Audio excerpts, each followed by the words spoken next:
ऐसे मुश्किल हालात में भी सुप्रीम कोर्ट ने न्याय देने का एक नया तरीका निकाल ही लिया है। अभी फिलहाल तो आपको पता है कोरोना वायरस का लॉकडाउन चल रहा है, इसके लिए आप कहीं जा नहीं सकते। तो आप सोच रहे होंगे कि ये ऑनलाइन कैसे होता है सुप्रीम कोर्ट का पूरा प्रोसेस अभी कैसे क्या चल रहा है एंड इसके प्रोज एंड कॉन्स क्या है। तो यार देखो, सुप्रीम कोर्ट ने तो ई वीडियो कॉन्फ्रेंसिंग और ई फाइलिंग, तो ई फाइलिंग से आपका जो भी डॉक्यूमेंट्स है वो फाइल हो जाता है ऑनलाइन उनके साइट पे, और ई वीडियो कॉन्फ्रेंसिंग से जो नॉर्मल मैटर है वो डिस्कस हो जाता है। तो ऐसे तो फिलहाल अभी चल रहा है, बट ये तरीका ही नहीं है। इससे इनफैक्ट और चीजें क्लियर हो गई है और बहुत फास्ट प्रोसेस हो गया है अभी। इनफैक्ट कहने में तो ये भी आया है कि इसे लेटर ऑन ऑप्शनल रखा जाएगा, कि अभी आप वीडियो कॉन्फ्रेंसिंग के जरिए भी ऑनलाइन मैटर्स अटेंड कर सकते हैं। और ऑप्शन एट पार्टीज होगा, मतलब जो भी पार्टीज डिस्प्यूट में है, अगर वो लोग चाहें तो पूरा केस वो ऑनलाइन आगे जाके भी कर सकते थे, बट इससे पहले ऐसा नहीं था।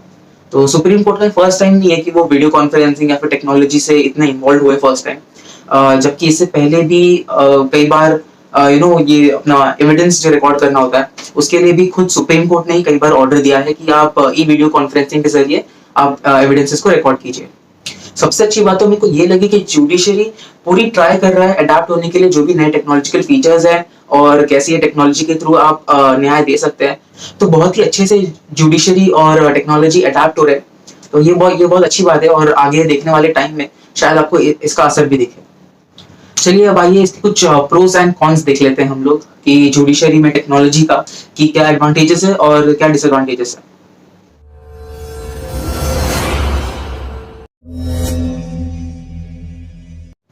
अब आप लोग सोच रहे होंगे कि यार रिमोट एरियाज में कैसे एक्सेस दे सकता है। देखिए, रिमोट एरियाज मतलब एकदम वो टिपिकल वाले नहीं जहाँ पे इंटरनेट नहीं है। अब आप ऐसा सोचिए कि अगर कोई छोटी सी लोकेलिटी है जहाँ पे साइबर कैफे है, प्रॉपर इंटरनेट है, बट वहाँ पे कोर्ट नहीं है, तो अब वैसे जो भी एरियाज है तो वहाँ पे आप इजीली गवर्नेंस आप अपना जुडिशरी का कर सकते हैं। तो ऐसी जगहों से लोगों को बार बार कोर्ट में आने के लिए, जो कि मेन सिटीज में होता है कई बार, तो वहां पे आने के लिए उनको काफी डिफिकल्टीज होती है। तो ऐसे केसेस में बेटर हो जाएगा कि अगर ई वीडियो कॉन्फ्रेंसिंग के जरिए वो नियरेस्ट, अगर उनके घर पे इंटरनेट है तो वेल एंड गुड, लेकिन अगर उनके पास नहीं है तो नियरेस्ट इंटरनेट कैफे में जाके वो ये यूज कर सकते हैं।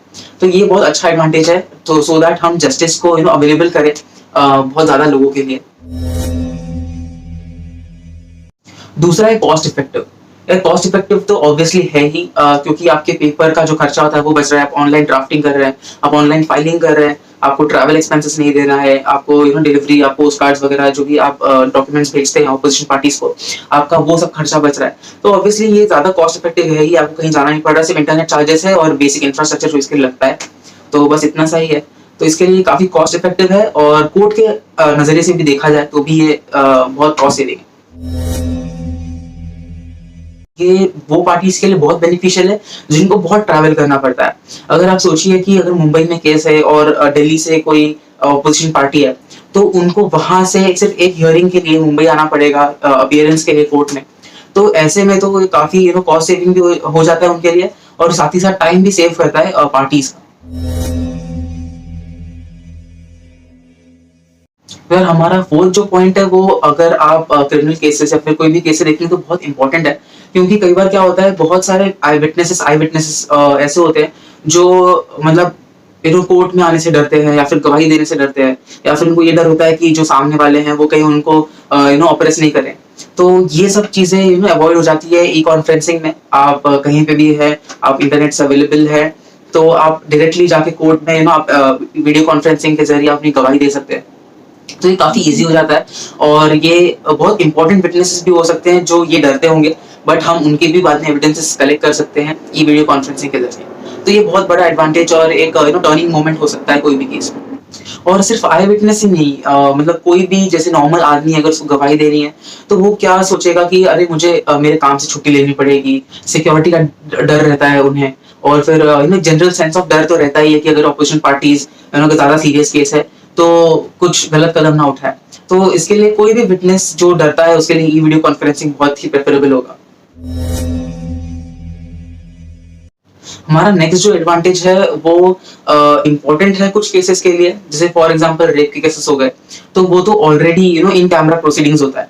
तो अगर फॉर एग्जांपल ऐसे केसेस अगर आप बहुत सीरियस है तो पब्लिक के सामने नहीं किए जाते, तो ई वीडियो कॉन्फ्रेंसिंग के जरिए ये भी होता है कि कॉन्फिडेंशियलिटी जो होती है एक केस की, वो मेंटेन रहती है, यानी कि जो सीक्रेसी होती है तो वो मेंटेन रहती है। आप ऐसा सोचिए कि अगर मेरा कोई केस है और मेरे को खुलेआम लोगों के सामने नहीं डिस्कस करना है, तो लेकिन आम अगर कोर्ट है, जो नॉर्मल कोर्ट्स है, जो जहाँ पे आपको फिजिकली जाना होता है, तो वहाँ पे तो बहुत सारे लोग होते हैं, तो वहाँ पे आर्ग्यूमेंट सबके सामने होता है। तो वो चीज को अवॉइड करने के लिए ऐसा भी हो सकता है कि आप ई वीडियो कॉन्फ्रेंसिंग कर लें, सो दैट सिर्फ आप और आपके रिलेटेड जो पार्टीज है वो और जज साहब है वो इन्हें सुन पाए बस। तो इससे क्या सीक्रेसी थोड़ी मेंटेन हो जाती है। आइए अब देखते हैं कि टेक्नोलॉजी का डिसएडवांटेजेस भी है जुडिशरी में, तो आइए इसके कॉन्स देख लेते हैं।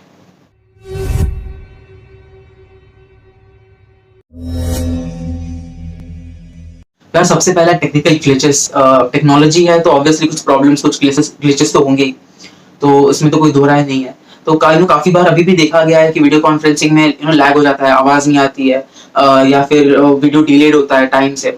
तो ये सब चीजें काफी मैटर करती है, तो ये एक डिसएडवांटेज हो सकता है कुछ पार्टीज के लिए, और अगर आप ऑनलाइन टेक्नोलॉजी यूज कर रहे हैं तो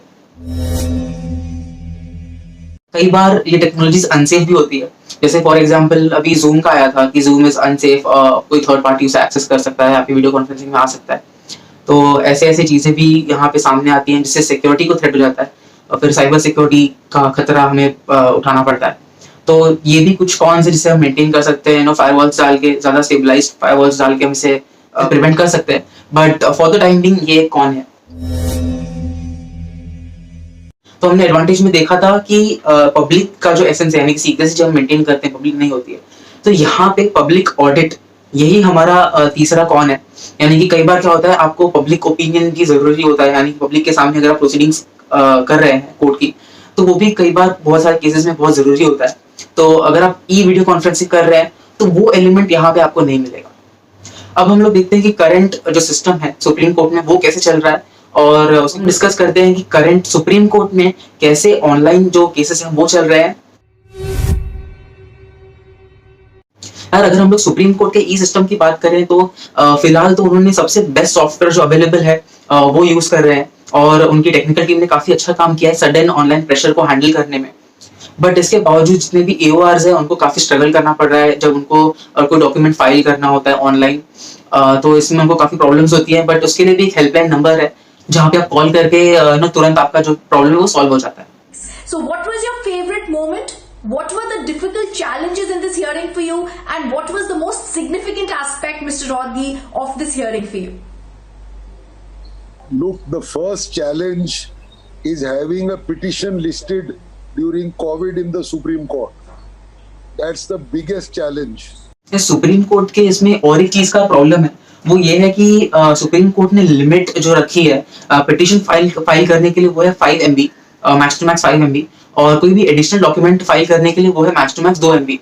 तो इससे क्या होता है कि कोई भी फाइल होती है तो कभी ज्यादा साइज की होती है, तो उससे फाइल को ब्रेक करके डालना पड़ रहा है, तो उसमें यहाँ पे बहुत प्रॉब्लम्स आ रही है। तो अगर बस ये लिमिट एक्सीड हो जाए तो इससे काफी ईजी हो जाएगा।